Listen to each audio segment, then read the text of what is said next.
தமிழக அரசியல்ல இப்போ அதிகமா பேசப்படக்கூடிய ஒரு விஷயம் என்னன்னு தெரியுமா? தமிழக அரசோட டெல்லி சிறப்பு பிரதிநிதியா தயாரிப்பாளர் வெங்கட நாராயணன் நியமிக்கப்பட்டிருப்பதுதான். இந்த நியமனம் வெளியானதிலிருந்து அரசியல் வட்டாரத்துல தொடர்ந்து விவாதம் நடந்துட்டு வருது. எதிர்க்கட்சிகள் கடுமையா விமர்சனத்தை பண்ணிட்டு வந்துட்டு இருக்காங்க. அதுலயும் குறிப்பா அதிமுக முன்னாள் அமைச்சர் உதயகுமார் கூறிய ஒரு கருத்து சமூக வலைதளங்கள்ல ரொம்பவே வைரலாகிட்டு வருது.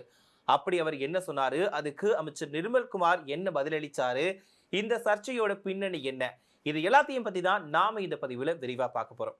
முதல்ல இந்த விவகாரம் எப்படி தொடங்குச்சு அப்படிங்கிறத பார்த்துடலாம். தமிழக அரசோட டெல்லி சிறப்பு பிரதிநிதியா ஜனநாயகன் திரைப்படத்தோட தயாரிப்பாளர் வெங்கட நாராயணன் நியமிக்கப்பட்டிருக்காரு. இந்த பதவி சாதாரண பதவி கிடையாது. தமிழக அரசுக்கும் மத்திய அரசுக்கும் இடையே ஒருங்கிணைப்பை ஏற்படுத்துறது, மாநிலத்தோட கோரிக்கைகளை டெல்லியில எடுத்து செல்றது, முக்கிய நிர்வாக நடவடிக்கைகளை கவனிப்பது போன்ற முக்கிய பொறுப்புகள் இந்த பதவிக்கு இருக்குது.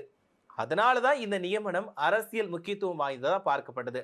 ஆனா நியமனம் வெளியான உடனேயே எதிர்க்கட்சிகள் கேள்வி எழுப்ப ஆரம்பிச்சிருக்காங்க. வெங்கட நாராயணா கர்நாடகாவை சேர்ந்தவர் அப்படின்னு கூறப்படுது.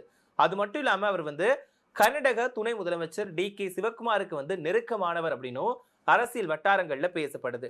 இப்படியான சூழல்ல காவிரி நீர் பிரச்சனை, மேகதாது அணை விவகாரம் போன்ற பல முக்கிய பிரச்சனைகள்ல தமிழ்நாடு மற்றும் கர்நாடகா இடையே கருத்து வேறுபாடுகள் இருக்குது. இந்த நிலையில கர்நாடகாவை சேர்ந்த ஒருவரை தமிழ்நாட்டோட டெல்லி பிரதிநிதியா நியமிப்பது சரியா அப்படின்ற கேள்வியை எதிர்க்கட்சிகள் எழுப்பிட்டு வராங்க.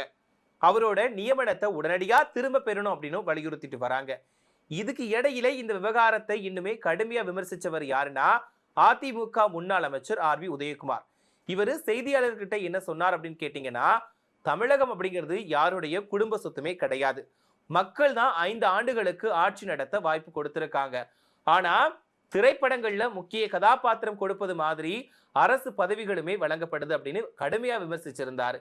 அதோட அவர் பெயர்களையுமே பட்டியலிட்டு இருந்தார். என்னன்னா ஜெகதீஷ் பழனிசாமி, ஜான் ஆரோக்கியசாமி, ராதன் பண்டிட், வெங்கட நாராயணா, இப்படி முதல்வர்களுக்கு நெருக்கமான அரசு பொறுப்புகள் வழங்கப்படுது. முதல்வருக்கு நெருக்கமானவங்களுக்கு அரசு பதவிகள் கொடுக்கறாங்க அப்படின்னு குற்றம் சாட்டியிருந்தார்.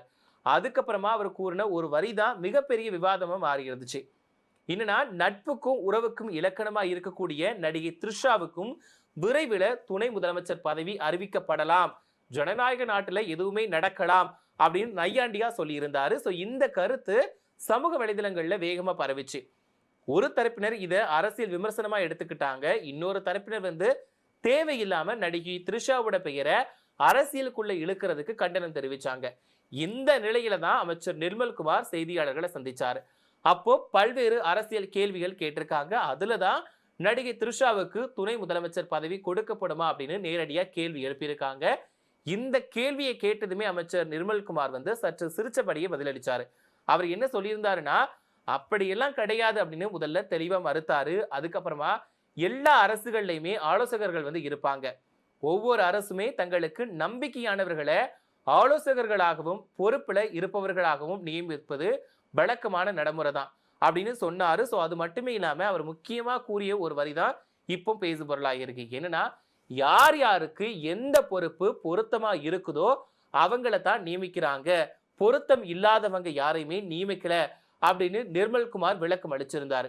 அதாவது இந்த நியமனங்கள் அனைத்துமே தகுதியின் அடிப்படையில தான் செய்யப்பட்டிருக்கு அப்படிங்கிறதே அரசு நிலைப்பாடு அப்படின்று அவர் கூறிய கருத்து பார்க்கப்படுது. இப்போ இந்த விவகாரம் அரசியல் ரீதியா முக்கியத்துவம் பெற்றிருக்கு. ஒருபுறம் எதிர்க்கட்சிகள் அரசு முக்கிய பொறுப்புகளை முதல்வருக்கு நெருக்கமானவர்களுக்கு வழங்குது அப்படின்னு குற்றம் சாட்டிட்டு வராங்க. இன்னொரு பக்கம் அரசு தரப்பு என்ன சொல்றாங்கன்னா, நம்பிக்கை மற்றும் திறமை அடிப்படையில தான் நியமனங்கள் செய்யப்படுது அப்படின்னும் இதுல எந்த தவறுமே கிடையாது அப்படின்னும் விளக்கம் அளிச்சுட்டு வராங்க. இன்னும் ஒரு விஷயத்தை கவனிக்க வேண்டும் அப்படின்னா, உதயகுமார் கூறிய த்ரிஷா தொடர்பான கருத்து ஒரு அரசியல் நையாண்டி மட்டும்தான். அதை தொடர்ந்து அரசு தரப்புல எந்த விதமான அதிகாரப்பூர்வ அறிவிப்போ அல்லது இது போன்ற முடிவோ இல்லை. அமைச்சர் நிர்மல்குமாருமே அதை நேரடியா மறுத்திருக்காரு. இதனால சமூக வலைதளங்கள்ல பரவக்கூடிய வதந்திகளையும் உண்மையான அதிகாரப்பூர்வ தகவல்களையும் தனித்தனியா பார்க்க வேண்டியது அவசியமா இருக்குது. இந்த விவகாரம் வரும் நாட்கள்ல இன்னுமே அரசியல் விவாதத்தை ஏற்படுத்துமா, எதிர்க்கட்சிகளோட விமர்சனங்களுக்கு அரசு மேலுமே விளக்கம் அளிக்குமா, வெங்கட நாராயணனோட நியமனம் தொடர்பான சர்ச்சை எப்படி முடிவுக்கு வரப்போகுது அப்படிங்கறத நம்ம பொறுத்து இருந்துதான் பார்க்கணும். ஒரு பக்கம் இந்த வெங்கட நாராயண இவங்களுடைய அந்த பதவி பொறுப்பு கொடுக்கப்பட்டிருக்க விவகாரம் சர்ச்சையா வெடிச்சிருக்கக்கூடிய நிலையில ஆர் பி உதயகுமார் அவர்கள் சொன்ன இந்த ஒரு விஷயம் என்னன்னா, த்ரிஷா அவர்களுக்கு துணை முதலமைச்சர் பதவி வழங்கப்பட்டாலும் ஆச்சரியப்படுவதற்கு இல்ல, ஜனநாயக நாட்டில என்ன வேணாலும் நடக்கலாம் அப்படின்ற மாதிரி சொல்லியிருந்தாங்க. இப்போ ஆர் வி உதயகுமார் அவர்கள் மட்டும்தான் இந்த மாதிரி விஷயங்களை சொல்றாரான்னு கேட்டா கண்டிப்பா கிடையாது. சமூக வலைதளங்கள்ல நிறைய பொதுமக்களுமே இந்த மாதிரியான விவாதத்தை ஏற்படுத்தி வச்சுட்டு இருக்காங்க. ஒரு சாமானிய மக்கள் வந்து ஒரு வீடியோ வந்து வெளியிட்டு இருந்தாங்க. சோ அதுல என்ன சொல்லியிருந்தாங்கன்னா, அவங்க பேட்டியில ஒரு விஷயத்த வந்து வெளிப்படையா சொல்லியிருந்தாங்க. திருச்சி கிழக்கு தொகுதியில இவங்க நிப்பாங்க அவங்க நிப்பாங்க அப்படின்னு நிறைய பேர் சொல்லிக்கிட்டே இருக்கிறாங்க. இல்ல, கண்டிப்பா கிழக்கு தொகுதியில இவங்க த்ரிஷா நின்னு ஜெயிக்கிறத விட த்ரிஷாவோட வீட்டு நாய் நின்னா கூட கண்டிப்பா ஜெயிக்கும். ஏன்னா இவிஎம் மிஷின் வந்து அவங்க கிட்ட தானே இருக்குது அப்படின்ற மாதிரி அவங்களோட தரப்புல இருக்க கொந்தளிப்பை வெளிப்படுத்தி இருந்தாங்க. சோ இதுல என்ன நிலைமை அப்படின்னு பார்க்க வேண்டியிருக்குன்னா, எல்லாருக்குமே இப்போ வந்து த்ரிஷா அரசியலுக்கு வருவாங்களா மாட்டாங்களா இப்படின்ற ஒரு விவாதம் தான் எல்லாத்தையும் வந்து ஒரு யோசிக்க வைக்கக்கூடிய ஒரு விஷயமா பார்க்கப்படுது. ஏன்னா ஆரம்பத்துல இருந்து த்ரிஷா வந்து அரசியலுக்கு வருவாங்க, இவங்க தான் அடுத்து ஜெயலலிதா எம்ஜிஆர் எப்படி ஒரு அரசியல் களத்துல இருந்தாங்களோ அதே மாதிரிதான் விஜய் த்ரிஷா இருக்க போறாங்க அப்படின்ற மாதிரியுமே சமூக வலைதளங்கள்ல போட்டோஸ் எடிட் பண்ணிலாம் வெளியிட்டு வராங்க. இதுவும் ஒரு ஹைலைட்டா மேல போய் வந்து வடபழனியில ஒரு போஸ்டர் ஒட்டியிருந்தாங்க. அதுல என்ன ஒட்டியிருந்தாங்கன்னா, எப்படி எம்ஜிஆர் அவர்களுக்கு உறுதுணையா ஜெயலலிதா அம்மையார் இருந்தாங்களோ சோ அதே மாதிரி விஜய் அவர்களுக்குமே உறுதுணையா த்ரிஷா அவர்கள் வந்து இருக்கணும், நீங்க கண்டிப்பா அரசியலுக்கு வரணும், நாங்க வந்து கழகத்தை பார்த்துப்போம், ஆனா இங்க தலைவரை பாதுகாக்கிறதுக்கு ஒருத்தர் வேணும், அதுதான் நீங்க கண்டிப்பா அரசியலுக்கு வாங்க அப்படின்னு சொல்லிட்டு த்ரிஷாவுக்கு அரசியலுக்கு அழைக்கிற விதமா ஒரு போஸ்டர் வந்து ஒட்டி இருந்தாங்க. சோ இதுவுமே சமூக வலைதளங்கள்ல பெரிய அளவுல பேசுபொருளா மாறி இருந்துச்சு.